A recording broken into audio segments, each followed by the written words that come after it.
with Moon Prep. We're glad you all joined us tonight for this webinar on answering some general questions and any questions you have on the college application process.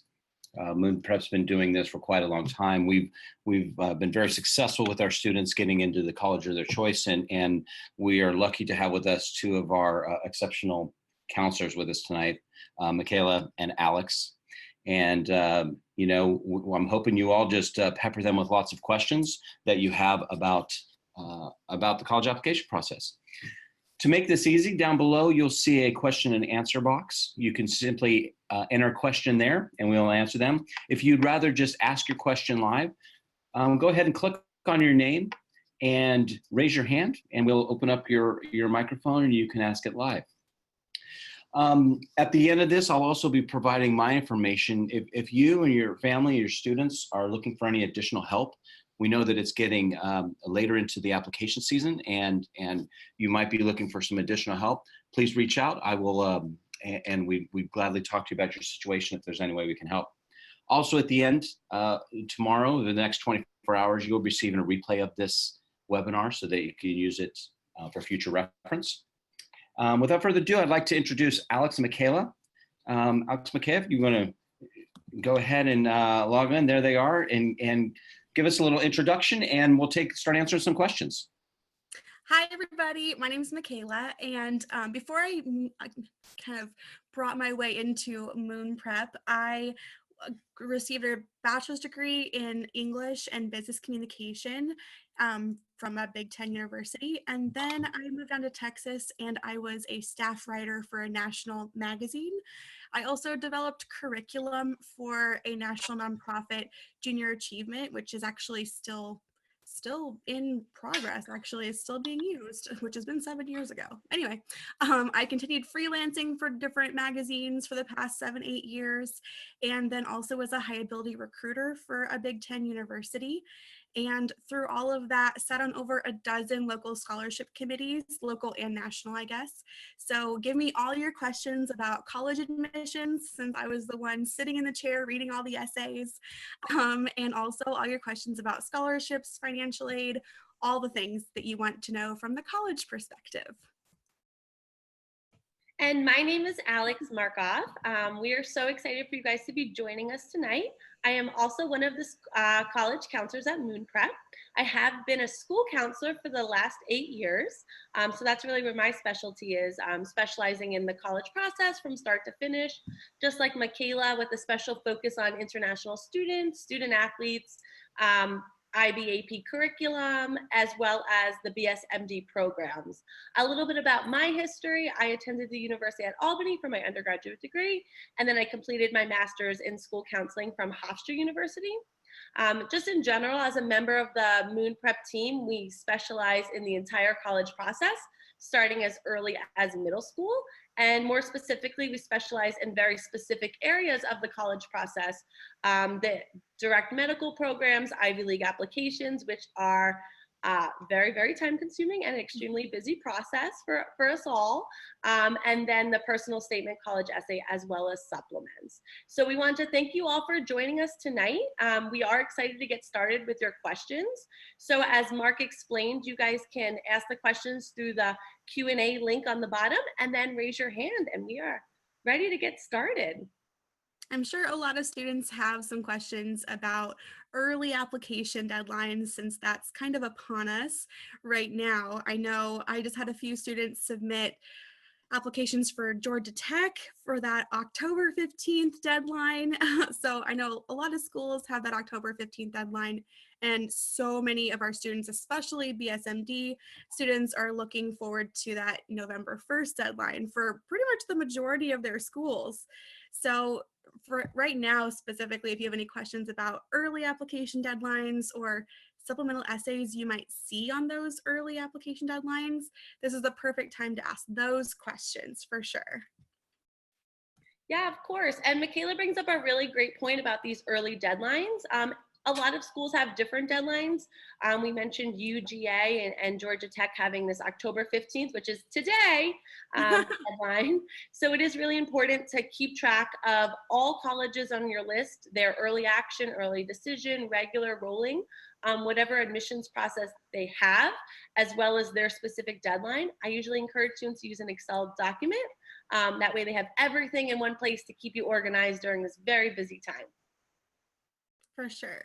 I know like schools that are coming up with a November 1st deadline are like UT Austin, Harvard, Yale, Ohio State, Columbia, Cornell, Stanford, all the big ones are all November 1st if you're planning on doing early decision. Anybody have any questions about early decision? Anybody out there? So it's a great point because early decision is a binding contract. So if like some of the schools Michaela just mentioned, if you are applying to any of these schools, it's important to know under early decision that if you are accepted to the school, you must remove all of your other applications and attend that school that you applied early decision. So if one of my students is not 100% sure on that early decision track, I usually gear them to the early action track if that is available, because early action is also an early deadline, like Michaela mentioned, but it is non-binding. So you can apply to multiple schools under early action and then hear back sooner than if you applied under regular decision, which is typically a January 1st deadline. And then another great aspect of the application process is rolling. If you apply, let's say October 15th to a school that's rolling, you could find out in just a few weeks if you were accepted. So sometimes applying to that rolling school early and getting that first acceptance under your belt feels so great. So that's definitely great advice as well through the admissions process. And from a college perspective, you know, colleges really like early application deadlines because it lets us kind of develop a plan of action for the spring. We know exactly how many spots we have to fill because those kids are locked in really early. But on the student side of things, you know, it takes away their opportunity to kind of compare financial packages. So this is why if you're planning on doing a binding early decision deadline, it's really important to do all of your research really far in advance and know your financials before you start applying to anything binding, because if you get that acceptance letter, you're locked in. I know some schools are really gracious and they'll let you out if the financial aid isn't there to really kind of make up that difference. But definitely we want to make sure that you're looking at all of the financial landscape, and early decision definitely affects that for you coming spring. I think. Okay.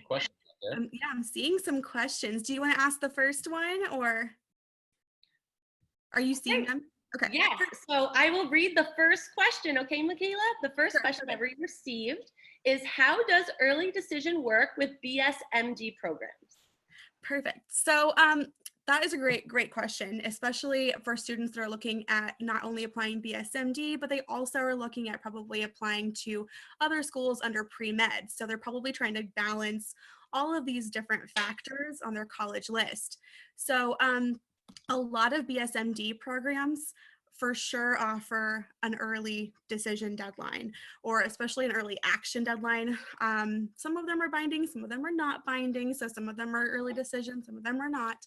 A lot of them have like early action deadlines that coincide with, you know, getting into their honors college and different things like that. So BSMD programs can work very different ways for all the different schools for sure, and just like every single school is different with how they handle BSMD programs, they also handle them all different through early decision, early action, and things like that. So yes, a lot of BSMD programs do have early deadlines, and some of them that's their only deadline. A lot of the BSMD programs want to get their students locked in early because it's so competitive for sure.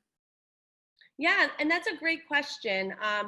So a lot of the BSMD programs will have specific requirements. So really, they're all unique in their own ways.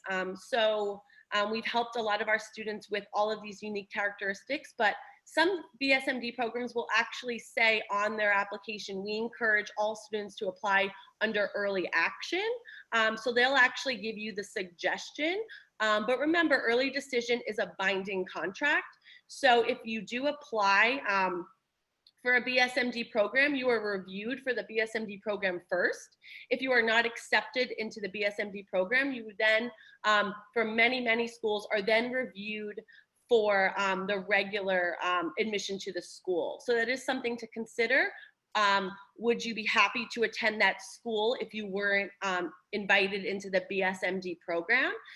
For instance, last year, Boston University changed their policy where if you applied early decision for the BSMD program, but you weren't accepted to the BSMD program, you were not looked at for the ability to attend Boston University College as a school without the BSMD program. So for many students, that's really hard because that means you will lose the opportunity to attend the school altogether if you weren't accepted into the extremely competitive BSMD program.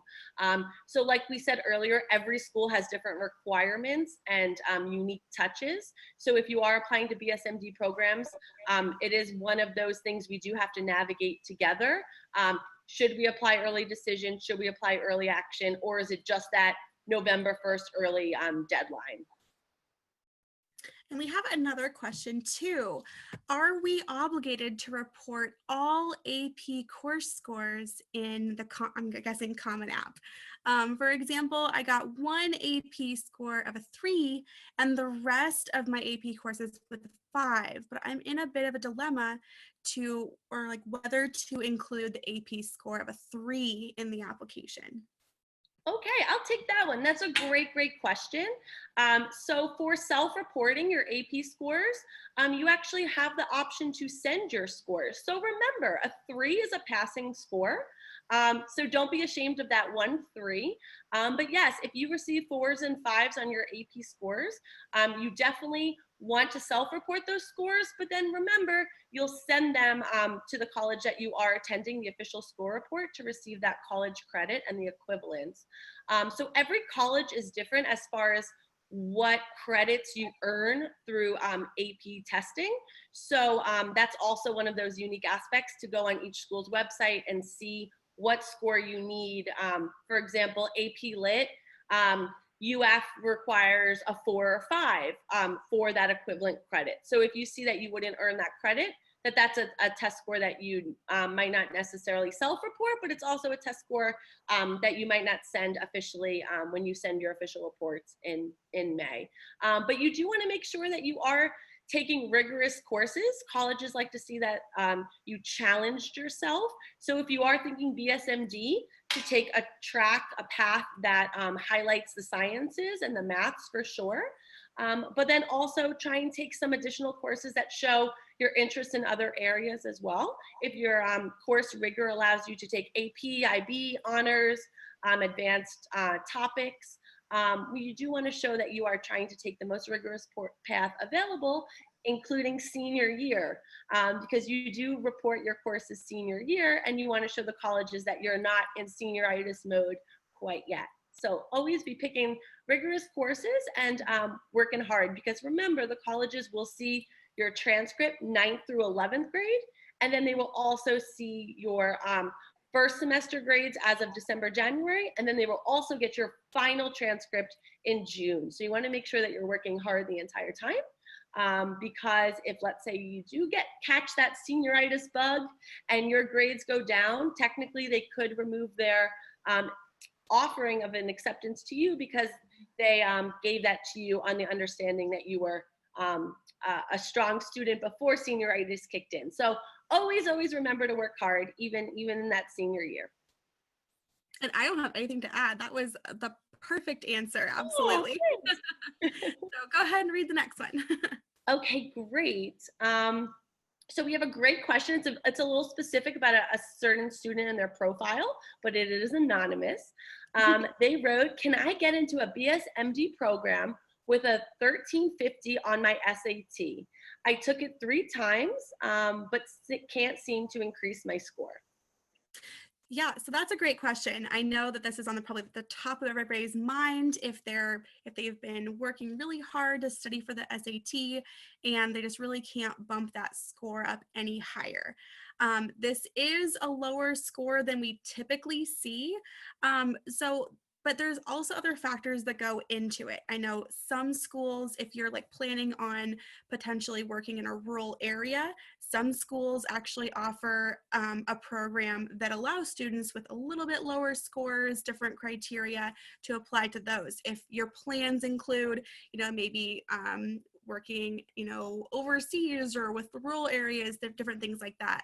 Schools I would recommend looking into, because I think that their criteria is right around this mark. So I don't know if you got that exact score every single time, but like I believe California North State, I believe, is around the 1360. So again, if you have like a stellar GPA, and it's incredible AP scores and things like that, maybe it's worth an application. So California North State, and I think University of Missouri Kansas City is right around there. I believe it's under a 1400. So maybe just check into those two schools and see what their criteria is, because again, stellar other GPA, resume, or activities, maybe they would definitely kind of give you a look. And it doesn't hurt to apply to a couple BSMD scores or schools, and then maybe also put a few schools that are not BSMD, but they're maybe an early assurance program. So they're schools that you can apply to kind of a BSMD track, but during your sophomore year. And that way you can prove yourself while you're in school. And then it's not all based on this one test, because I know you get a lot of anxiety on this one test. And for me personally, I am a terrible test taker. If my entire life was determined on that, and I was hinging everything on my medical journey, my medical career on that one test, I would be freaking out. So I did not go that route, obviously, but I completely understand where this would be giving you some anxiety. So there are some other options, maybe an early assurance program or a fantastic school. I mean, going to Stanford or something as pre-med, I mean, that'll get you into a college or a medical college for sure. So there's other options than just BSMD if you're getting hung up on that one SAT score. But check out those two programs, California North State, because I know it's right around there. I'm, again, off the top of my head, it's in between a 1350 and a 1400, I think. And then UMKC as well is going to be right around there too. So just kind of do some research and see what programs are available to you in that. But I completely empathize with your situation right now. Yeah, that's a really great answer. And just to piggyback a little bit, as we know, the BSMD programs are extremely competitive. For the thousands of students, 3,000, 4,000, 5,000 students that apply, some of these programs only have 10, 20 spots available. So we do know that's extremely competitive. But like Michaela said, there are BSMD programs that will fall into that category. And remember, there's also other ways to highlight your strengths and your passions. A lot of the BSMD programs will require subject tests. So if the SAT is something that's really, really challenging for you, the math and the reading portion, maybe, and this particular student didn't include their subject test scores, but maybe you rocked the biology, the math too, and the chemistry or the physics. So that's another way you can show the admissions counselors that maybe this track, accelerated track, is really for you. Because like you guys know, the subject tests are much smaller. They're an hour. A lot of people say they're much easier to study for because it's one specific subject. Less stress. It's not a 4-hour test. You can take it multiple times as well. So besides the SAT, there's a subject test. There's also your personal statement. There's also the supplements for that specific BSMD program where you can highlight your passions, your resume, your activities, your shadowing of doctors. So if you have had the opportunity to internship with other, with doctors or physicians in your area, or you've worked at a college and have done research. So maybe your 1350, you feel is a little low. It's not, it's a great score. There's also, like Michaela said, pre-med track. So you can apply to a college for biology or pre-med, you can also apply to BSDO programs. There are some amazing BSDO programs as well. So just to name a few, we have Nova Southeastern has a great program. Hofstra University has a BSMD program where the requirements are a little less than some of the top BSMD programs. So there is a range of colleges, even for BSMD, that are extremely competitive. So just make sure your application is really strong. You're filling out, the essays, the supplements, the letters of recommendation. Make sure you're putting a lot of effort into all of those aspects of the application as well. And remember, you want your college list to be very, very strong. So you have your BSMD programs, which are competitive and reaches for everybody. Your maybe pre-med track, reach match safety as well. And then always a backup plan. I always call it a safety. That way, if you don't get into those, you do have a place to be, you will be happy, and you will be successful there. And then you'll just follow that path. And if medical school is still your path after, you receive your bachelor's, then that path will also get you to where you need to be. Yeah, that's a great answer. Just having a complete plan of action for each type of school on your list. I love that. And good catch on the BSDO programs. I just wrote an article about that, and I just totally forgot to mention that in my answer. So this is why we do this back and forth, guys. So Michaela, okay. I got the best question for you next. Oh yeah, okay, bring it on. So Michaela is our scholarship and financial aid guru. So this question is, how does the date you submit your application interact with available financial aid? Is more aid available earlier in the admission cycle than later on in the admission cycle? I am so glad that you asked, and this is John, I believe. You're my new best friend. Thank you so much for joining our call today. Okay, so yes, the date that you submit your application absolutely affects your aid, absolutely. So there are a ton of schools out there whose early action deadline, whether it's binding or non, is actually their priority scholarship deadline. And they'll probably also mention, they'll have that on their timeline too. It'll say early action and priority scholarship decision or deadline.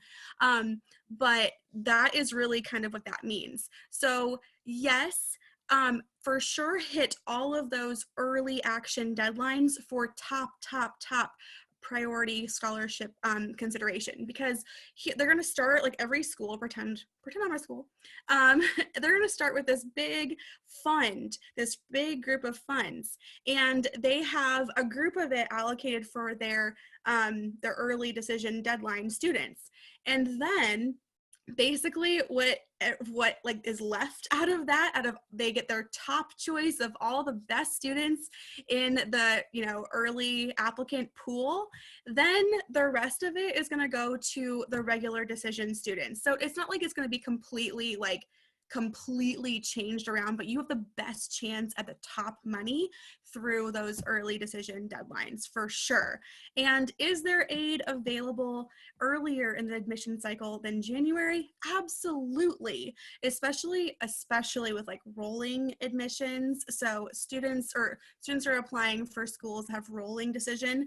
Those merit scholarships you're applying for are probably going to be rewarded within 30 to 60 days of your application. So you could know that you're admitted and also that you have a full ride scholarship, before your senior year starts practically, if they get back to you within 30 days, if it opens August 1st. So there absolutely is aid earlier than January. And a lot of schools will also have departmental scholarships. So as soon as you apply, especially if it's an early decision, again, there's no reason to not be applying to your top schools on your list early. It doesn't matter if it's regular decision. It doesn't matter if obviously if they have a bunch of different deadlines and things, you don't want to throw it in too early. But if it's rolling and everything like that, there's no reason to not apply early. And then you have more time to make a financial decision. So I would recommend applying early. Then you get your merit-based awards. Then you immediately contact your departmental. That means your honors program, if that's something you want to go into. the department of your major and say, hey, I've done some research in this area. Are there any scholarships available for my major? And those can be awarded actually in like, I think usually the applications for those are like December and January. So you'll be hearing about those. And then there's also private scholarships, so outside scholarships, and those start all the way in August. So when I was applying for scholarships, in my senior year, I planned in advance all during my junior year and just sent them off during my senior year. And I was receiving private scholarship like winnings all the way through my entire senior year. And I actually, this year, I just worked with a student who just received, she applied for a healthcare scholarship. It was local. She just applied to it like, I think it was October 1st, and she already, oh no, it was before October 1st, because she heard about it October 4th, duh. So she applied like 2 weeks in advance of that, and then heard already October 4th. That's a private scholarship, so it's not involved with the school specifically, but that's better because it can go to any school, so then you have more choices. So yes, there's tons and tons of aid available, and it's not all wrapped up into just January or just May or just early decision, but they all affect each other for sure. So that was a super long answer. Alex, do you have anything else to add? Oh, so great. I just do want to remind our families on the call about FAFSA, which opens on October 1st, as well as the CSS profile, which is through College Board. So I actually just had a presentation at my school with one of the Department of Ed. She gave a whole story on FAFSA and just how important it is to complete. Even if you feel your family income is maybe too high to receive any aid, there is a lot of money through FAFSA, through the CSS profile as well, through additional scholarships. And remember, it's a big pot. So if you apply early, the pot has a lot in it. If you apply later, the pot gets smaller. Same with FAFSA, same with financial aid opportunities. So it really is important to apply as early as possible in those scenarios as well. She actually mentioned that the state of Florida had, I think she said like $10 million of money that was unclaimed, which is money that we want to find and we want to claim for our students and our families, because we know the college, attending college for 4 years is extremely expensive. And whether it's merit-based scholarship, which is based on your grades, your GPA, your SAT, whether it's financial need by your FAFSA and your financial aid, or private scholarships, every dollar counts in this process. So that's really, really important to remember. If there's a private scholarship like the Coca-Cola one or Best Buy or Taco Bell, if it's $1,000, it's $1,000 for your future. There's also great scholarships through states. Georgia has a lot of great opportunities for in-state students, as well as Florida. We have bright futures. So there is a lot of money where the state will actually help support high achieving students to stay in their state and do great things while they're in their state as well. So there is money. We just have to work a little bit, early deadlines, priority deadlines, completing the FAFSA, and potentially writing some scholarship essays to get that money. So yes. And now I have a question for you next. So we have what needs to go into activities and honors, 2 sections on the Common App. How do I differentiate between them? That is a great question. So this is exactly what we're working on right now with our students. For the October 15th ones, they are done, but for some November 1st deadlines, we're still working to get those applications done. So the question was specifically for Common App. Common App allows you to complete 10 activities in order of importance is what we recommend. So you can put on there the activity that you did, whether it's community service, whether it's athletics, whether it's employment, whether it's an internship or research. Then you'll be able to put the title and the role that you had. If you had a leadership role, please include that.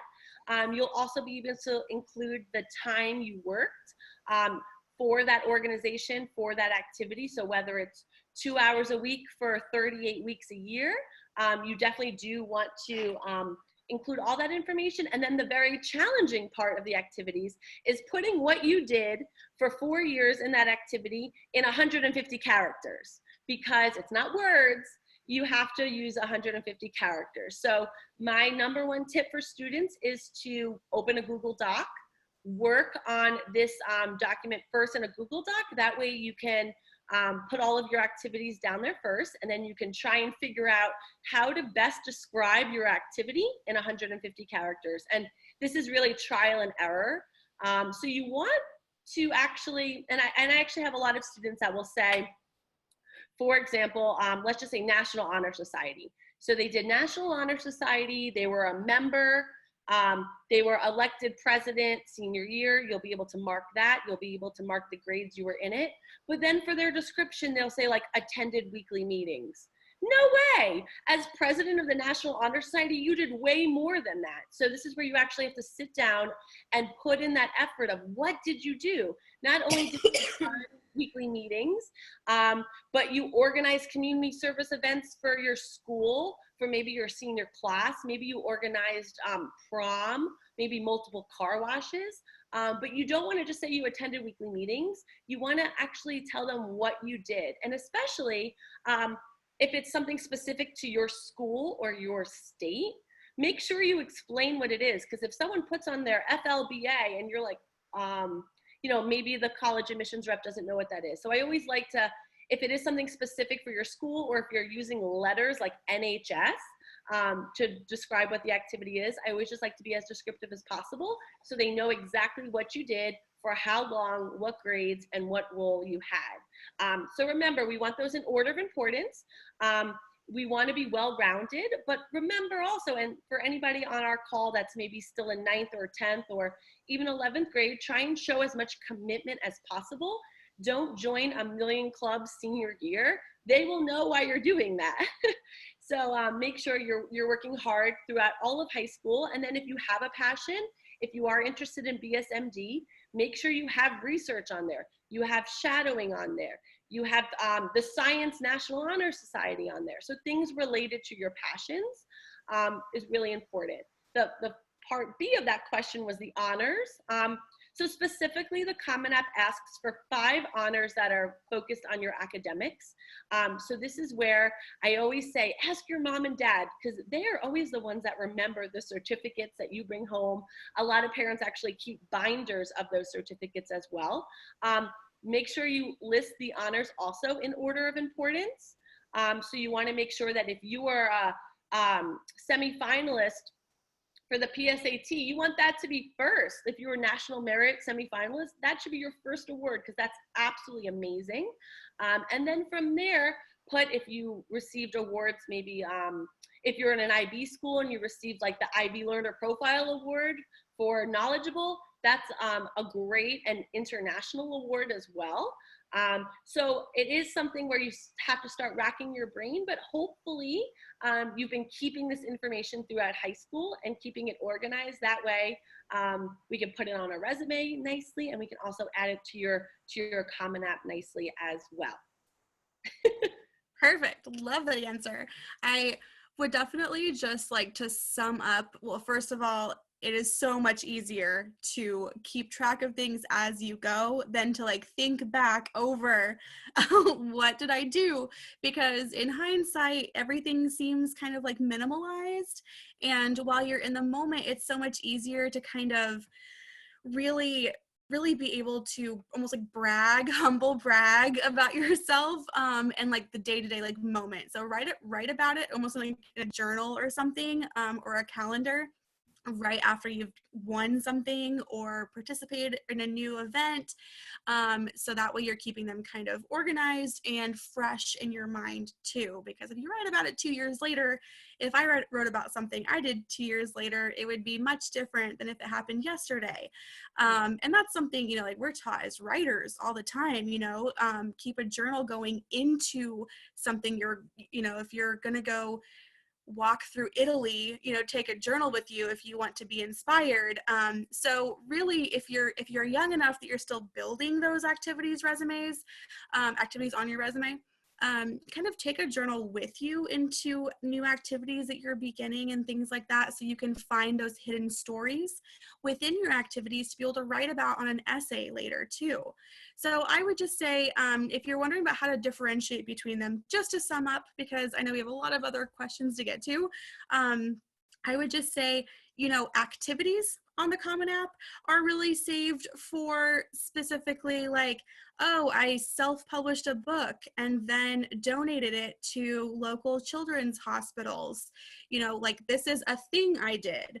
And then the honors section is an award you received. So they're just two different ways. I mean, sometimes they're kind of interwoven, but then that looks cool too. If you did something on one page, and then you won an award in it too. So it's, kind of okay to like mention the same thing, but because awards are different. So definitely, I just recommend like keeping them separate, kind of, but that's how you differentiate between them. Okay, I know we've got a lot more.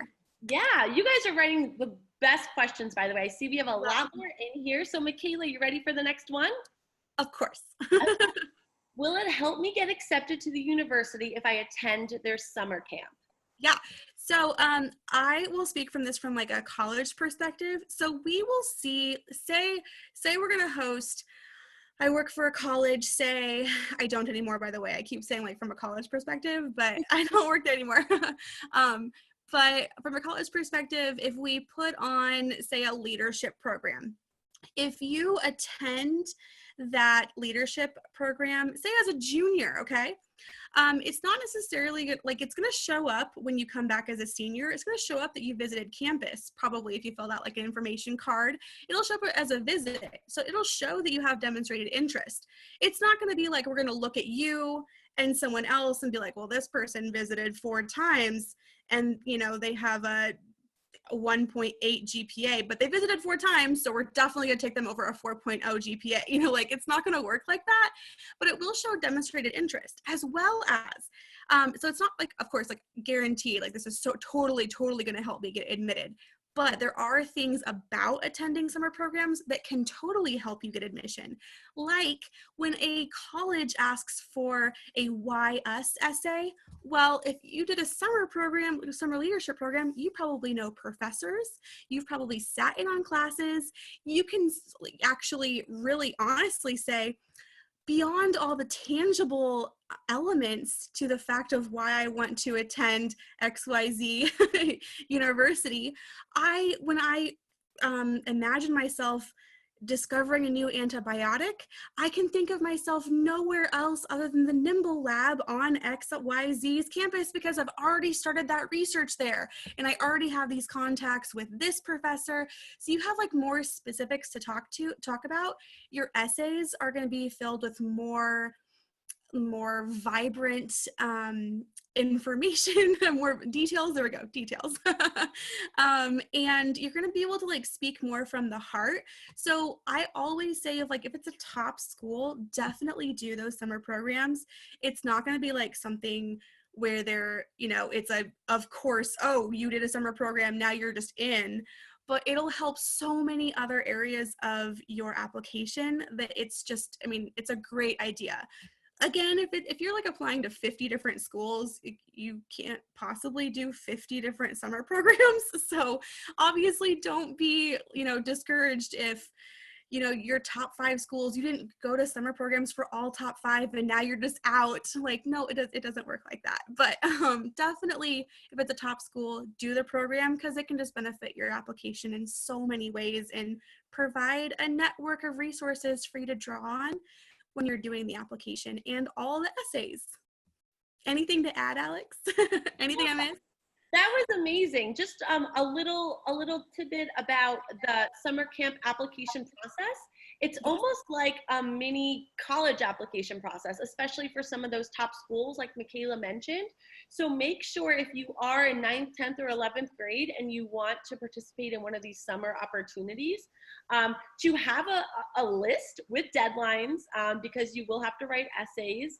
But for some of these schools like the Harvard's program, or Brown, or Cornell, they're extremely competitive, just like the actual universities. So make sure that you, if you do want to pursue a summer camp in the summer that you do have a list with these reach options that are extremely competitive, but also some other programs as well. They are great ways to build a resume. They're great ways to show interest in a college as well as for supplements. That's a great point. And also to increase your passions. You can also take classes for college credit. So there are different programs where you can potentially go to a college and experience life there and take like high school classes, or you can go to a college and actually earn college credit while you're on that campus. But it is a great way to experience college life, just like Michaela said. So that is a great opportunity if you have the time over the summer to definitely apply to some of these summer programs. So remember, some of these summer programs have very high fees. So that's something to look at as well. I think Columbia's program was like $10,000, but you are living in New York City. So it is wise to review all summer program opportunities, and you know, you don't have to go to that one with that really high price tag. There are a lot of additional options out there, and there's even some programs that are free, which also makes them even more competitive. But that was a great question. Yeah, love that question. And I love that answer about college credit too for classes you take over the summer. I didn't even think about that for sure. Because then if you end up going there, you know those credits transfer because they were there. So that's a no-brainer. I love that answer. See, 2 perspectives to every answer. Love this. Okay, so now I have a question for you. So some competitive schools require / prefer, because some of them of course like say require or recommend or just accept them or consider them for students to take 2 or more SAT subject tests. Should they be different than the subjects a student has to take AP exams in? This is a great question. Excellent question. So I actually recommend that students take subject tests in the courses, in the AP courses that they took for many reasons. The first one being they studied that subject at a college level, AP level course all year long. So they should be ready in May, June, July to take that subject test after they take the AP test with maybe just additional studying, but they already have all that curriculum and knowledge under their belt. So I definitely encourage students to take subject tests in AP areas. One thing that's probably something that's interesting to them. They pick that AP course to take for the year. But also, you also have a lot of that knowledge already. The tricky part of subject tests, you could take 3 subject tests on an SAT testing day, but you cannot take an SAT, like the full 4-hour SAT exam and a subject test. So this is going to require that students plan their testing appropriately, because many juniors take the full SAT or ACT for that matter, the May, June, and then now offering July options. So if you know you're preparing, you know, all of junior year to take that April and May SAT, you get the score that you want, that will allow you to take the subject tests in June right after the courses have ended, which is a great idea. So it is important to plan out the testing schedule. You can take the SAT or the ACT as many times as you want. Most students take it 3 to 4 times. I encourage students, as far as a testing plan, to take 1 of each test, typically early junior year. That way they can see which test benefits their strengths, which highlights their strengths. And from there, committing to one, the SAT or the ACT, picking a testing plan moving forward, which would then allow subject tests to also be calculated in as well. So subject tests have moved. Many schools required them. Now they're moving into more of an optional range. But if you're extremely talented or skilled in a language or in English or US history or even biology, then take that subject test to show that college your strength. So you can certainly send those score reports if it's optional. And I sent my SAT subject tests for biology and I got a 780. And Michaela, another applicant, we're same profile, she didn't take the subject tests. Do you feel that I would look as a stronger candidate because I took an additional test and scored highly on it compared to Michaela, who didn't submit a subject test, if it is a preferred or optional test, then maybe that will show that I have more interest or I have more ability in that field.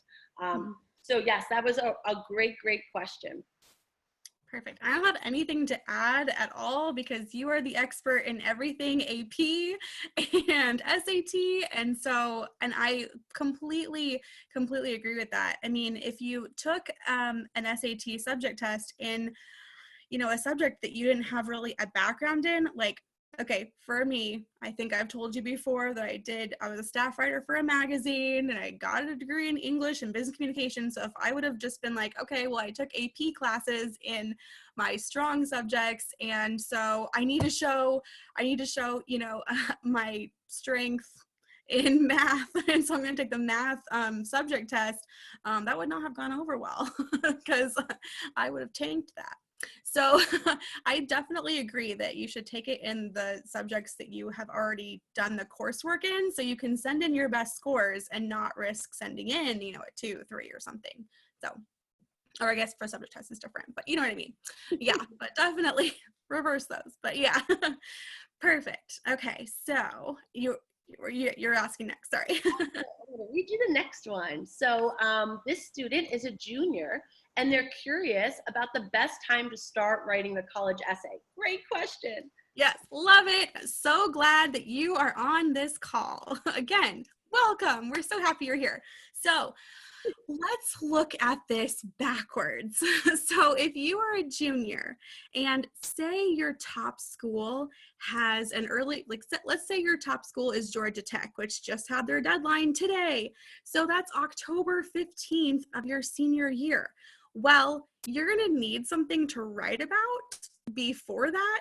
And October 15th, by the way, all the students I'm working with right now, they have been swamped this month. They have been dying under all of their senior year exams and just everything. Like, they are so busy.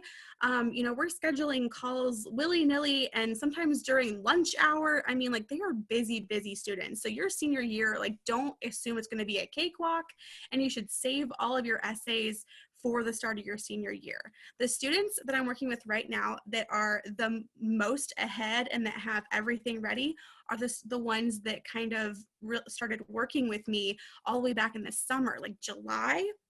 And now we're just knocking off like the tiny little 100-word essays, the little if you could design a curriculum based on a genre of books, like those are the questions that we're answering. We're not answering the why do you want to become a physician anymore, because honestly, like, they're so busy, they don't have time. And so starting all those essays, way back in the summer before their senior year has really helped their mental health, honestly, this year. And the students I'm working with that kind of just signed on in the past couple weeks, I mean, they're swamped in having to crank out 2 or 3 essays per day. And honestly, they're not as well thought out and everything as the students that started earlier. So think backward, basically. Honestly, there are so many things you can do as a junior to get ahead of things. You can start planning your college list, and that way you know the deadlines ahead of time. Okay, so if 5 of your schools all have a January 1st deadline, you might have some leeway a little bit. But I'm going to guess that at least a few of your schools are going to have an early decision deadline, so October, maybe November 1st, most likely. And you just don't want to wait until your senior year to start those. You can start those during your junior year. Again, keep a notebook and start writing down things that have hidden stories within them. I mean, honestly, anything, like you've been playing the piano for 10 years and all of a sudden you sit down, and if you're thinking about the essays in advance, go ahead and go research what the supplemental essay questions are now for your top schools, because you should already be building your school list. Research the questions you're going to be asked and start thinking about the answers now, because then the stories will start to flow in your daily life. So instead of just sitting down to play piano because you do it every single day, suddenly something will pop into your head that's as soon as my fingers touch ivory, I feel at home, something like that, that's like flows a little better. So just make sure that you are joining activities that have something you could possibly write about, and that you are for sure looking for hidden stories within all your activities, and that you start super, super, super early. Honestly, start them now if you can, but the very latest, the summer before your senior year. So I'll wrap that up. I have so much more I could talk about. We need to have a whole call, a whole webinar that's just about what you can do for your junior year. Yes, that's for sure. And just to add a little bit, for Common App essay, it has been the same topics, the same 7 topics, 6 questions, and a 7th one of topic of your choice for the last 4 years. They haven't changed. And the overall theme, like Michaela explained so well, is that they are what makes you unique. Tell us a story about your life that we, would just show a different aspect of your interests, your life, your background, that we may have not seen on your application elsewhere. So it is 650 words and every word counts. But yes, start as soon as possible, because even if, let's say this year, Common App or Coalition change their Common App, their essay topics, I'm sure they will still be general enough to form whatever passion, whatever specific identity of your life that you wrote about. You'll be able to use it in the future. And then if you write it early enough, you can have other people review it, your English teacher, your parents, your Moon Prep counselors. So getting it done as early as possible is just something to take off of your plate, because like Michaela said, the seniors are swamped. Some were still taking SAT or ACT.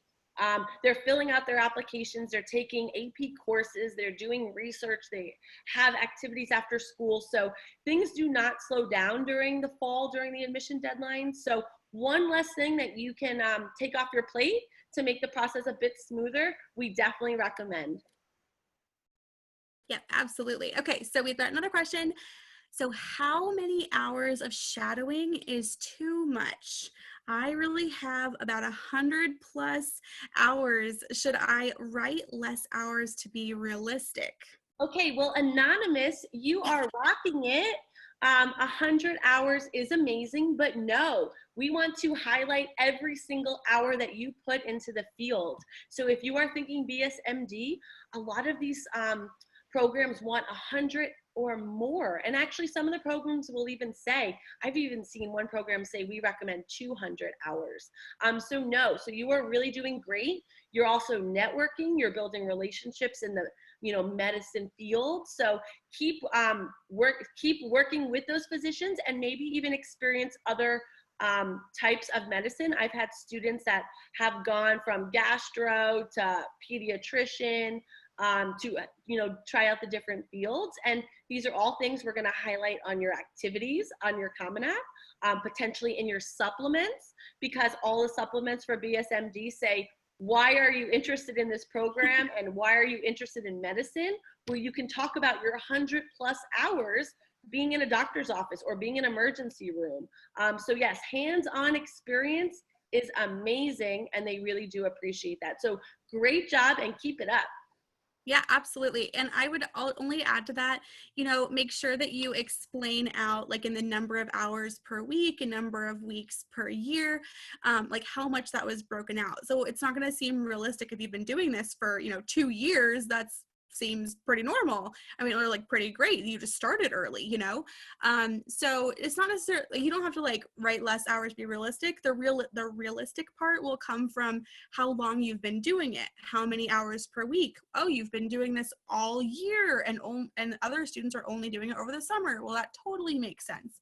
So that's where the realistic part will be coming in for sure. But great job. You're absolutely on track with everything. So proud of you, and so glad that you're here to learn more too. So send us more questions too. We love answering these. Okay, perfect. So Michaela, I have a great question for a scholarship opportunity. We have, should I even bother with early decision if I know I need a scholarship to attend? So that's a great question. So yeah, early decision is obviously binding, but a college will let you out of the I haven't heard of a situation where they haven't let you out of a contract if the financial aid package they gave you was insufficient. So, if it's interfering with schools that you specifically could avoid or you could afford, if it's really restricting your ability to apply to schools that you actually could afford without a scholarship, then I would proceed with caution if it's like beating out those schools. But otherwise, it doesn't hurt to apply, because of course, like a lot of schools will give you a wonderful financial package. I would just, as a note of caution, I don't necessarily recommend applying to schools that you cannot afford without a scholarship in general. The reason being is that, like, one of my best friends, I'm not going to mention her name because she'll kill me, but so she had a wonderful thing going where she was receiving she only had to pay half tuition. It wasn't a scholarship, but she was receiving only half tuition coverage because she had a parent that worked there. So she was like set. She was like, I have a half tuition scholarship, basically. I'm gonna get a cheap apartment and like really make this nice and inexpensive for myself. Well, the department at her college that her dad worked for got eliminated. So she lost that half scholarship and was paying full tuition, and she simply couldn't do it. So she just hadn't planned in advance for that, basically. So I just really recommend that you don't know what's going to happen. Another student I know was, had a wonderful scholarship that had a requirement of keeping a 3.5 GPA and had a horrible death in the family. Like, God forbid that happens to you, but had a really, really hard semester that semester and dipped below that GPA and lost it during their sophomore year, ended up having to pay full tuition for the last 2.5 years, basically. So just be prepared for there's things that happen with scholarships that, just tread carefully with attending schools that you cannot afford without a scholarship, because there's things that happen, basically. Anything to add, Alex? Just one more tweak. That was a great answer. With early decision, there is one gray area where if you apply early decision to a school and you cannot afford the school with the package that they offered, there is technically a way to remove yourself from that binding contract. So let me tell you something, though. This is very, very tricky, and we want to stay away from this, mainly because it's a very gray area. We don't know if that college will maybe have your name on a list, or let's say this is your #1 school, and if you, you wouldn't then be able to go for graduate school if you pull yourself out of the early decision contract. But the early decision contract is a binding contract. You sign it, the student signs it, the parent signs it, and the counselor signs it. So all three people sign this contract understanding that it is a binding contract. But the loophole that is not discussed very often is if you cannot afford the school, you could remove yourself. But like I said, we do not necessarily, like Michaela said, we do not want to cross that bridge just because it is a very tricky situation. And we wouldn't want to jeopardize anything down the road for you. So make sure when you are thinking early decision, you are thinking the whole picture. Is that the right school for you?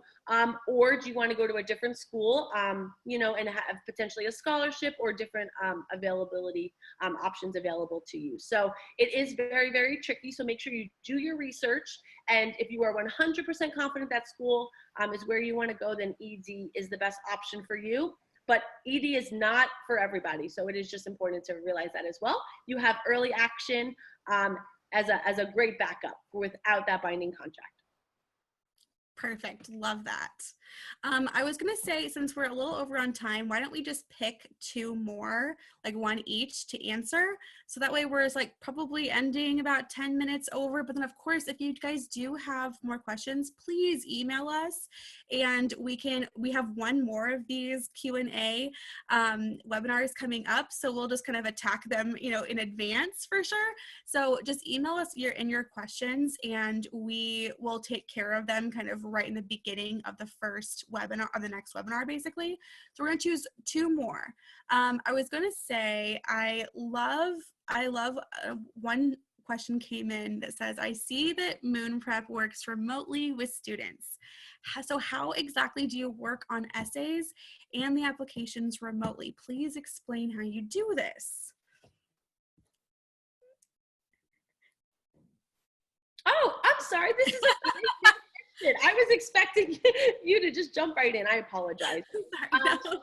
So Moon Prep works remotely, which gives us the opportunity to meet with students from all over the country and potentially the world. So we will typically schedule appointments. We do Zoom just like we're doing right now. So it almost feels like we're sitting in each other's kitchens. We'll go over all the basics of the college process, the college list, but working remotely through the essay portion is actually, I actually find it very fun, just like I know Michaela does. We'll use Google Docs. So Google Docs will allow us to open the document remotely. And then typically, if we're not working on the document at the same time together on Zoom, we also have the ability to work on the Google Docs separately at a time that is convenient. And then the other person can log on, see the edits, suggestions, revisions, make those changes. Typically, my students will say, hey, Alex, I made the changes you made last night. Please review them. And then I hop right back on that Google Doc, make additional changes, make additional reviews. And then on our next call, we'll talk about it. We'll pull it up together on a screen share and then discuss it. So working remotely, I feel like I know my students because you work with them so long and for so many hours, and just, you know, it feels like we're just sitting in each other's kitchens every night, chatting about the college process and all of these deadlines. Right, Michaela? Yeah, it allows us the freedom to do absolutely anything. So I stay home. I don't have a 9-to-5 job. So I have one student, I know they have a free period during their school. And so if they, they have a study period basically. So they'll actually send me an email or a text or something and say like, hey, I need some edits. Like right now I want to apply for this, college later today. So we'll actually jump on a Google Doc and work on something together without actually even talking sometimes. And just while he's kind of in class and it's his study hall. So like we have the flexibility to kind of do whatever. And I have another student who, the way we work best together, he really likes to have a brainstorming session, making an outline, and then he goes and writes it basically, and then we come back together to edit it. So it's only about an hour actually spent together, but it's kind of broken up into a couple of different little pieces, and we can knock out a whole essay, or usually 2 in a day that way. So we have the flexibility with being remote. I mean, that wouldn't be possible if I had to come to your house and sit there for an hour. We couldn't do a brainstorming session and I just go sit on my phone for 30 minutes while you write the essay. That'd be so awkward. So working remotely just kind of allows us to do all of those cool things, I guess, and really develop really deep, amazing relationships with our students that goes even beyond working with them just for the college applications. I have students that reach out now to help with college essays and things now they're in college. So it's a great way to create a relationship, a long-lasting one for sure. Yeah, and just to piggyback, another person wrote a similar question. They said that they have a friend that's a senior looking for review, essay help for these final deadlines. And of course, Moon Prep assists with all parts of the application process, whether it's middle school and helping with resume and summer opportunities, whether it's 9th and 10th grade, like course selection and resume building. But then also if you have a senior that needs some quick help with some deadlines or some essay review, of course, I think Mark is going to include some of that information, how to reach out. But yes, we help all students with whatever they need in the process. Since it's a really individual service, we can basically tailor it to be whatever you need. If you're just needing some edits, that's totally fine. I mean, every single thing I do with students on these is completely different from one to the next. So it's whatever you need. We'll work out how to help you for sure. Okay. Do you have another question you want to ask, or we're kind of near 8:10? Someone's asking a question about authorization to share information on the Common App. if we were on like a Zoom call right now, I would ask you to share your screen. There is different authorizations on the Common App. FERPA is the authorization to release recommendations, and for your college to speak with your school about sending transcripts. There's also a way to add an advisor, which is something that Michaela and I, as well as the other Moon Prep counselors do. We will ask you to add us as an advisor, which is releasing confidentiality, so we can actually review your Common App from our own computers, which is a great option as well when we are reviewing your final application, as well as being added as an advisor. But that's a great question as well, specifically about releasing of authorization and confidentiality. It does sound scary, but it is necessary to send letters of recommendation, transcripts, and even have us review your application.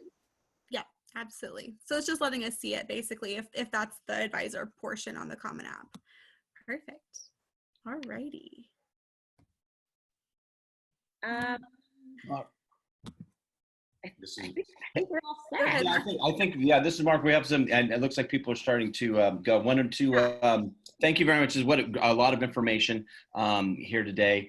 And I went ahead and put my my email in there. If anyone has questions, they'd like to learn more information, you know, how one of these two lovely ladies can help them with their college applications, send me an email. I'll be following up with everyone from this webinar, so you can have them. If you had any questions that didn't get asked, go ahead and email me as well, and we will get them to the team and we'll get those answers out to you.